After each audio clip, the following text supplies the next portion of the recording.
eminencies, and distinguished guests, I consider it a privilege to stand before you today to address this esteemed gathering on a matter of utmost significance to all of us, which is the restoration of hope in our beloved nation, Nigeria.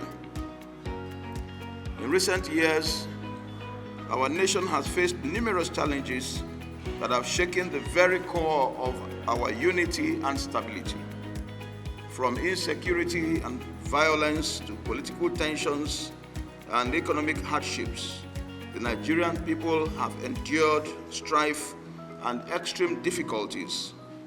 Those who could not bear the situation migrated to other nations in search of greener pastures in what is commonly known today in Nigeria as Japa syndrome. However, the solution is not in running away to other countries, but in finding ways to restore hope of the citizens in our dear country, Nigeria. Dear brothers and sisters, Nigeria is blessed with abundance of human and natural resources, more than many nations of the world. But we need to get it right on the management of these resources for the good of all. Good governance, therefore, is key as we consider restoration of hope in Nigeria. We must get to that level where Nigerians will be convinced to have faith in those in governance. By the grace of God, I believe we shall get there. For this to happen, we must all develop a culture where transparency and accountability are celebrated. A system where public officers are held accountable for their actions and inactions during their tenures in office or after leaving office. Hope is an extraordinary force that has the power to transcend divisions, heal wounds, and ignite positive change. It lays the foundation for a brighter future, enabling us to overcome hurdles and chart a course towards progress and prosperity. The restoration of hope, therefore, is not merely the responsibility of the government or a particular religious group, but a shared mission that requires an unwavering commitment and collaboration. Little by little, we have witnessed glimmers of hope emerging from within the Nigerian populace. In the face of adversity, we have seen communities come together, regardless of religious or ethnic backgrounds, to provide support and solace to those in need. We have witnessed the unwavering determination of our youth in demanding a better tomorrow, and the resilience of ordinary citizens who refuse to surrender to the despair that surrounds them.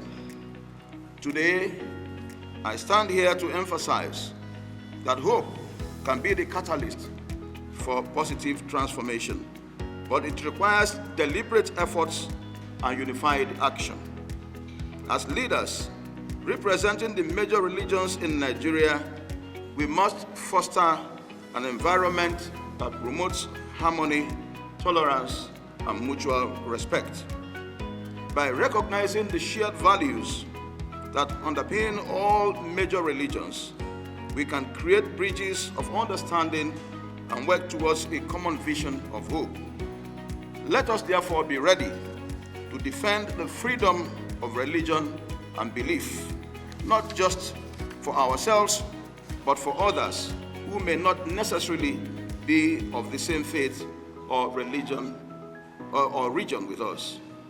Furthermore, it is our duty to encourage and support initiatives that prioritize peace building, conflict resolution, and equitable distribution of resources.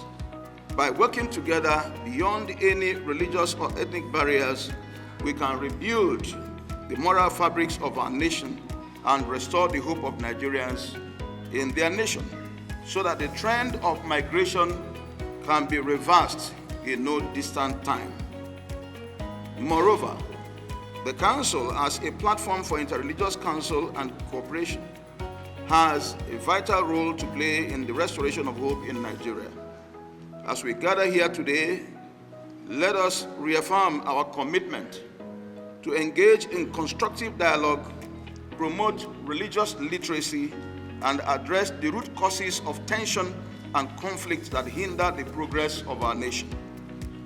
I am hopeful that the presentations of the two invited speakers in this opening ceremony will further inspire frank conversations on what it means to restore hope in Nigeria and how to give strong moral leadership in that direction to the Nigerian people.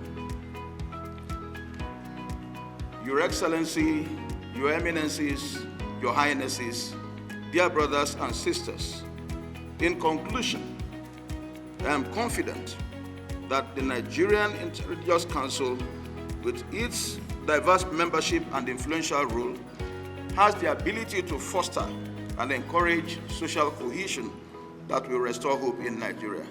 I urge all religious leaders, therefore, not to get weary or discouraged, for we shall see Nigeria rise again. By working together, we can demonstrate the power of unity in diversity and serve as beacons of hope in our various communities. It is my prayer that our meeting shall be fruitful and that our efforts will lead to the restoration of hope in Nigeria. I thank you for your kind attention.